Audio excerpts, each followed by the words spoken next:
Hello friends, स्वागत है आप सभी का हमारे चैनल जीएस स्टडी गार्डन पर। जैसा कि आप लोग जानते हैं कि डेली हमारे चैनल पर सीटेट का प्रैक्टिस सेट कराया जाता है। इसी क्रम में आज हम लोग ईवीएस अर्थात पर्यावरण का प्रैक्टिस सेट नंबर 17 देखेंगे। अगर आप लोग पिछला प्रैक्टिस सेट नहीं देखे हैं तो आप लोग हमारे चैनल पर जाकर देख सकते हैं।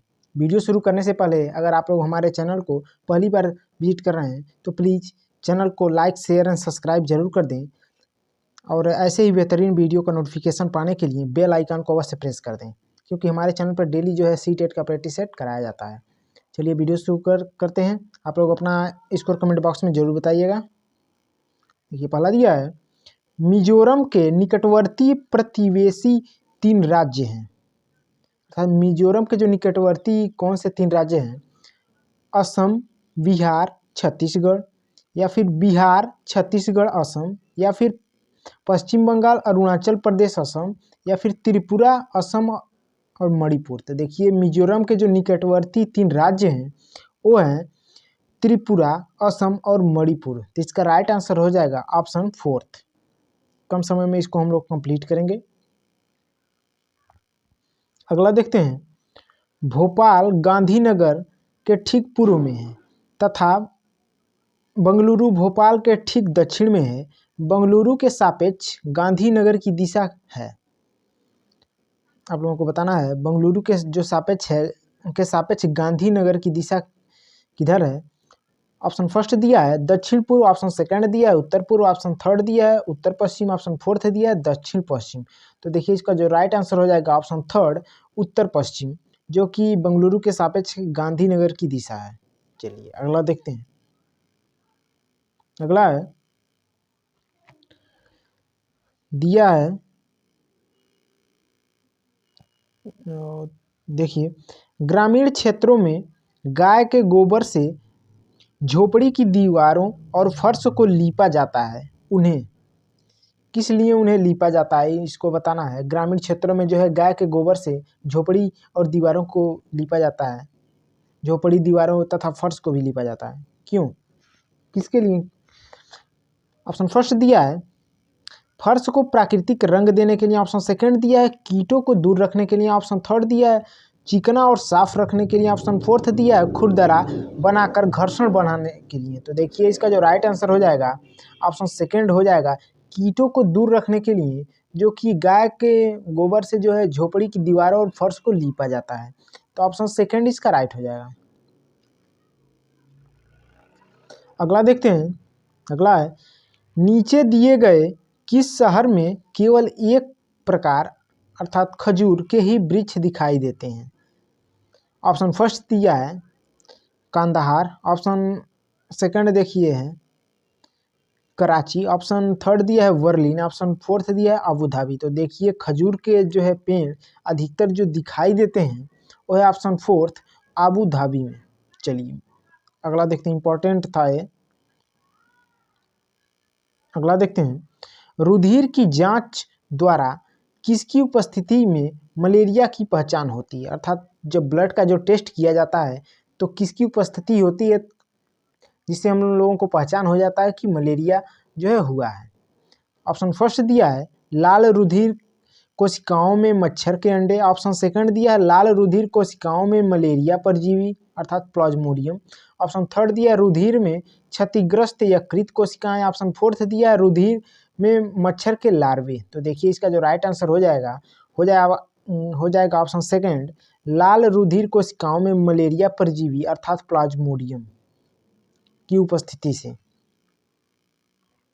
चलिए अगला देखते हैं। अगला है, विटामिन ए से पदार्थ हैं जो, ऑप्शन फर्स्ट दिया है हीनताजन्य रोगों से बचाव के लिए थोड़ी मात्रा में आवश्यक है, ऑप्शन सेकंड दिया है हमारी उपापचय दर बढ़ाकर भार में कमी लाते हैं, ऑप्शन थर्ड दिया है स्वस्थ रहने के लिए दवाई के रूप में लिया जाता है, ऑप्शन फोर्थ दिया है पेशियों का विकास करके हमें ताकतवर बनाते हैं। तो देखिए विटामिन से ऐसे पदार्थ होते हैं जो कि हीनताजन्य रोगों से बचाव के लिए बस थोड़े ही मात्रा में हमें आवश्यक होता है।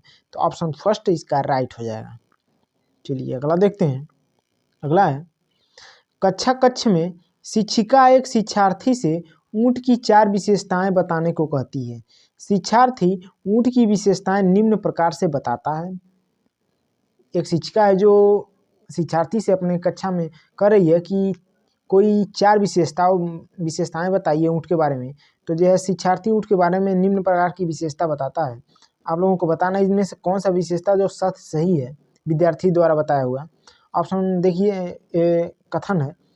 पहला दिया है ऊँट को रेगिस्तान का जहाज कहते हैं। दूसरा दिया है ऊँट की त्वचा मोटी तथा शुष्क हो। तीसरा दिया है ऊँट बिना जल अर्थात पानी के कई दिनों तक रेगिस्तानी जमीन पर चल सकता है। चौथा दिया है सामान्यतया एक प्यासा ऊँट एक बार में 30 गैलन पानी पी सकता है। तो देखते हैं इसका कौन सा राइट होगा। तो देखिए, ये जो पहला कथन दिया है ऊँट को रेगिस्तान का जहाज कहा जाता है, ये भी सत्य है। ऊँट की त्वचा मोटी एवं शुष्क होती है, ये भी सत्य है। तीसरा दिया है ऊँट बिना जल अर्थात पानी पिए कई दिनों तक जो है चल सकता है रेगिस्तान में, तो ये भी सत्य है। फोर्थ दिया है सामान्यतः एक प्यासा ऊँट एक बार में 30 गैलन पानी पी सकता है, ये भी सत्य है। तो ऑप्शन इसका सभी जो है कथन सत्य हैं, तो अर्थात ऑप्शन फोर्थ इसका राइट हो जाएगा। चलिए अगला देखते हैं। मुक्तापुर पोचमपल्ली जिले का एक गांव है। पोचमपल्ली से अक्सर सीटेट एग्जाम में पूछ लिया जाता है, इसको आप लोग ध्यान दीजिएगा। इस जिले के अधिकतर परिवार बुनकर हैं और उनके द्वारा बुने गए कपड़ों को पोचमपल्ली कहते हैं। यह जिला किस राज्य का भाग है? अर्थात आप लोगों को सीधे सीधे ये भी प्रश्न पूछ लिया गया है कि पोचमपल्ली किस राज्य में है। तो ऑप्शन फर्स्ट दिया है कर्नाटक, ऑप्शन सेकंड दिया है आंध्र प्रदेश, ऑप्शन थर्ड दिया है तेलंगाना, ऑप्शन फोर्थ दिया है तमिलनाडु। तो देखिए इसका जो राइट आंसर हो जाएगा ऑप्शन हो जाएगा थर्ड, तेलंगाना में जो कि पोचमपल्ली नामक जो है गांव है, जो कि तेलंगाना राज्य का ही भाग है। चलिए अगला देखते हैं। अगला है दिया है, देखिएगा ध्यान से, रिपीटेड है सीटेट में। नीचे दिए गए किस राज्य के गांव में अधिकांश घर मजबूत बांस के खंभों पर धरती से लगभग 3 से 3.5 मीटर ऊंचे बने पाए जाते हैं? इन घरों की छतें ढालू और फर्श और दीवारें लकड़ी की बनी होती हैं। तो इस प्रकार के घर आप लोगों को कहाँ मिलता है, किस प्रदेश में दिखाई देता है? ऑप्शन फर्स्ट दिया है आंध्र प्रदेश, ऑप्शन सेकंड दिया है असम, ऑप्शन फोर्थ दिया है, देखिए ऑप्शन फोर्थ दिया है केरल और ऑप्शन थर्ड दिया है उड़ीसा। तो देखिए इसका जो राइट आंसर हो जाएगा ऑप्शन सेकंड, असम में इस प्रकार के जो है बांस के घर पाए जाते हैं। चलिए अगला देखते हैं। अगला है निम्नलिखित कथनों पर विचार करते हुए सत्य कथन की पहचान कीजिए। पहला कथन है स्टेशन पर ट्रेन का इंतजार करते हुए बनाए गए आश्रय को प्रदर्शन आश्रय कहते हैं। दूसरा कथन है दिन प्रतिदिन काम आने वाले उत्पादों को बेचने के लिए बनाए गए आश्रय को सार्वजनिक परिवहन आश्रय कहते हैं। तीसरा दिया रैन बसेरा का निर्माण सरकार द्वारा भी कराया जाता है। तो आप लोगों को बताना इसमें से कौन सा कथन जो है सत्य है। तो देखिए इसका जो राइट आंसर हो जाएगा वो राइट आंसर हो जाएगा ऑप्शन जो कथन थर्ड केवल सत्य है कि रैन बसेरे का निर्माण सरकार द्वारा भी कराया जाता है। तो ऑप्शन फोर्थ इसका राइट हो जाएगा, केवल 3। चलिए अगला देखते हैं।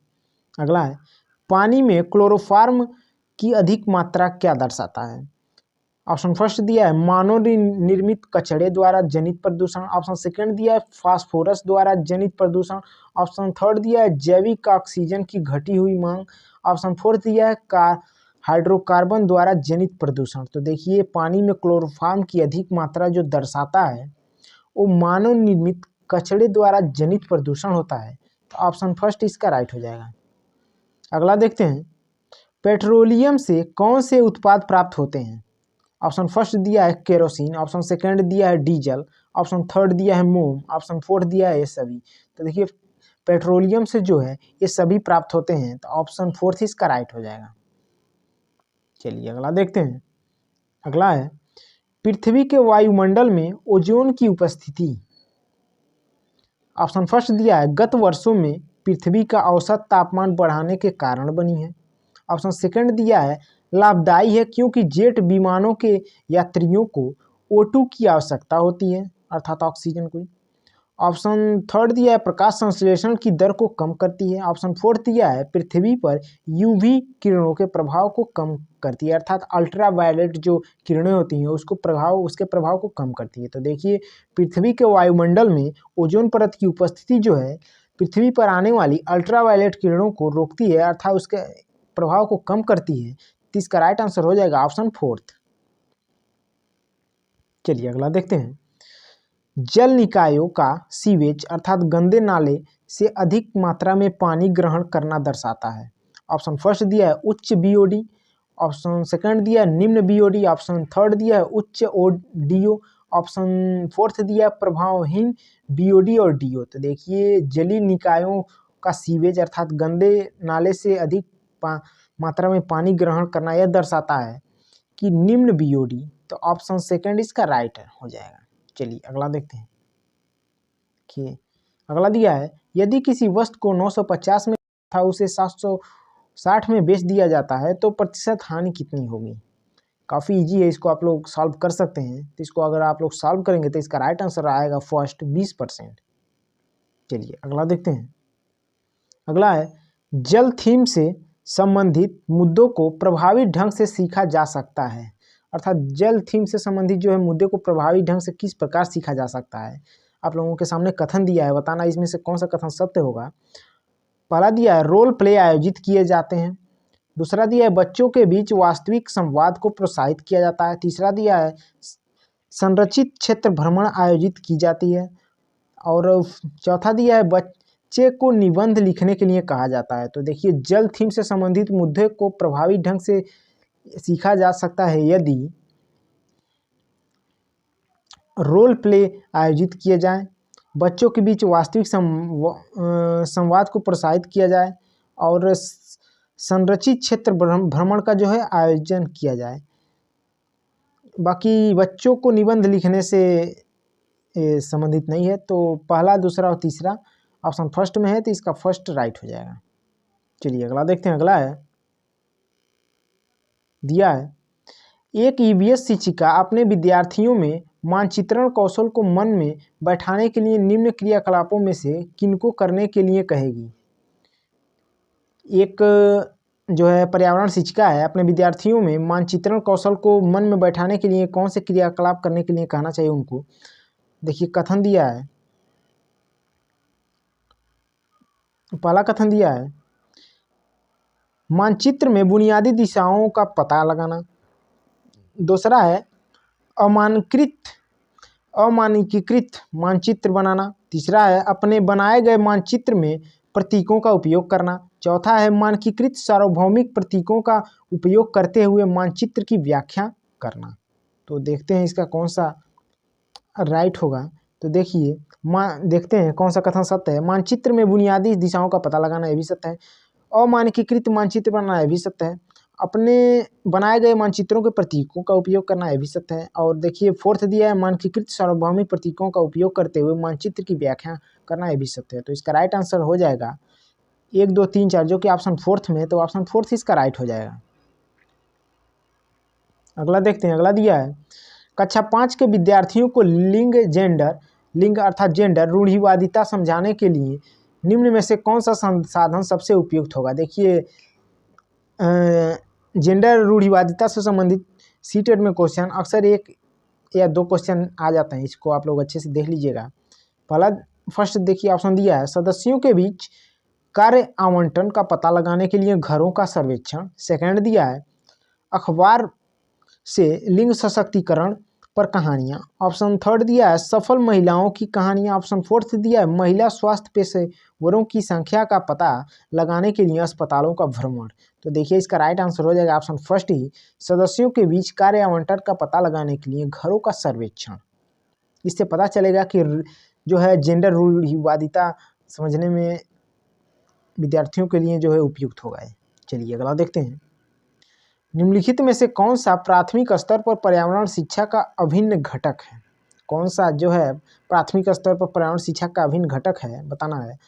पाठ्यपुस्तकें, बच्चों का वातावरण, भाषाई दक्षता या फिर रोल प्ले अर्थात भूमिका निर्वाह। तो देखिए बच्चों का वातावरण जो है प्राथमिक स्तर पर पर्यावरण शिक्षा का अभिन्न घटक है। तो ऑप्शन सेकंड इसका राइट हो जाएगा। अगला देखते हैं। अगला दिया है, एक ईवीएस शिक्षिका चाहती है कि उसके विद्यार्थी पानी की बर्बादी करने वाले लोगों को विभिन्न दैनिक गतिविधियों और व्यवहारों का पता लगाएं। निम्न में से कौन सी रणनीति इस उद्देश्यों की पूर्ति में सबसे उपयुक्त है? देखिए ऑप्शन फर्स्ट दिया है जल से संबंधित वृत्त चित्र और फिल्में। ऑप्शन सेकंड दिया है एक नाले अर्थात पानी की निकासी का भ्रमण कराना। ऑप्शन थर्ड दिया है पड़ोस में परिवारों के साथ बातचीत। ऑप्शन फोर्थ दिया है प्रतिदिन एक परिवार द्वारा आयोजित किए गए पानी की मात्रा का अनुमान। तो देखिए इसका जो राइट आंसर हो जाएगा वो हो जाएगा ऑप्शन फोर्थ, प्रतिदिन एक परिवार द्वारा उपयोग किए गए पानी की मात्रा का अनुमान। चलिए अगला देखते हैं। अगला है, एक ईवीएस अर्थात पर्यावरण शिक्षिका एक चर्चा के दौरान बताती है कि राजस्थान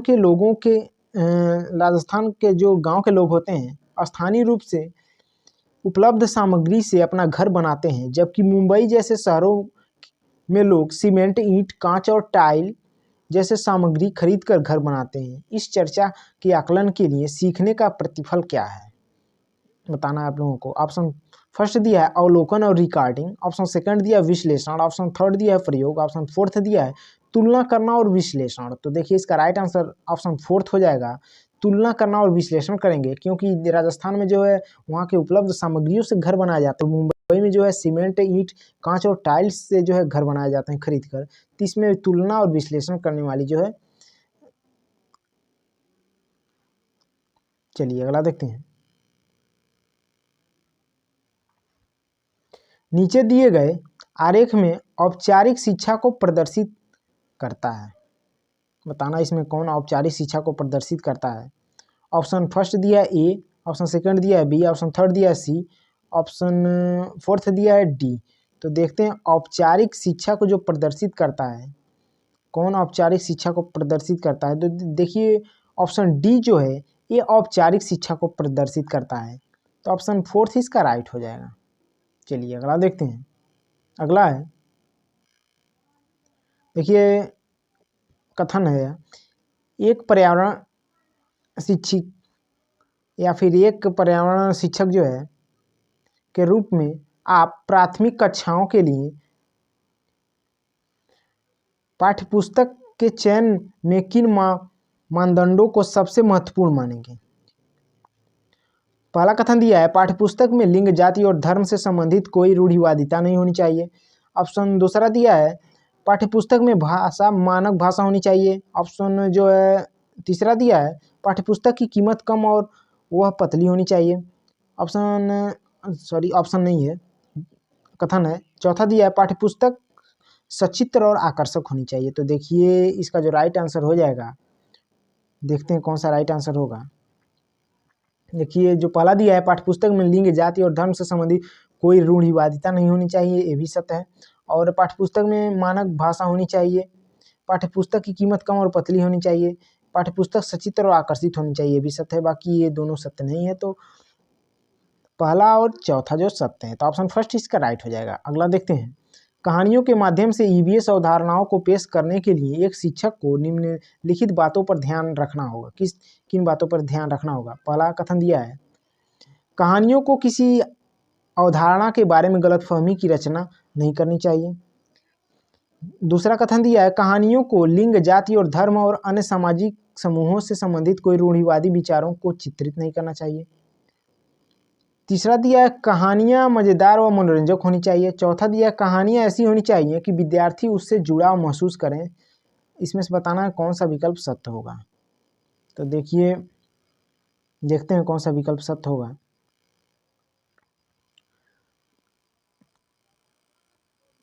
तो देखते हैं।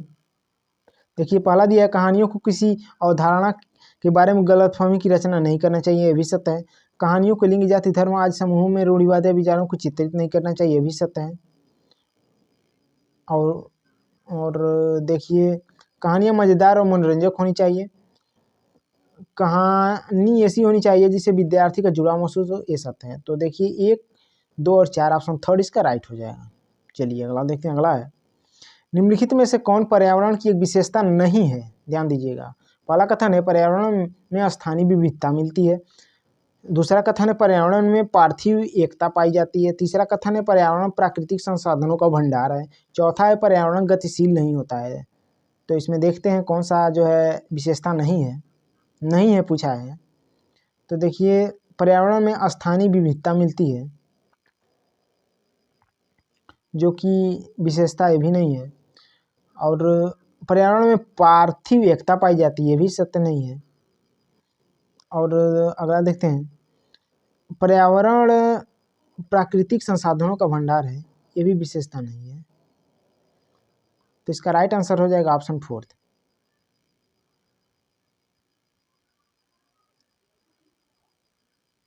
चलिए आगे देखते हैं। देखिए क्वेश्चन है, इसमें जो है नहीं, जो कि विशेषता होनी चाहिए दिया जाना चाहिए था, जहाँ पर ये लिख दिया नहीं, तो इसका राइट आंसर ऑप्शन 4 हो जाएगा। चलिए अगला देखते हैं।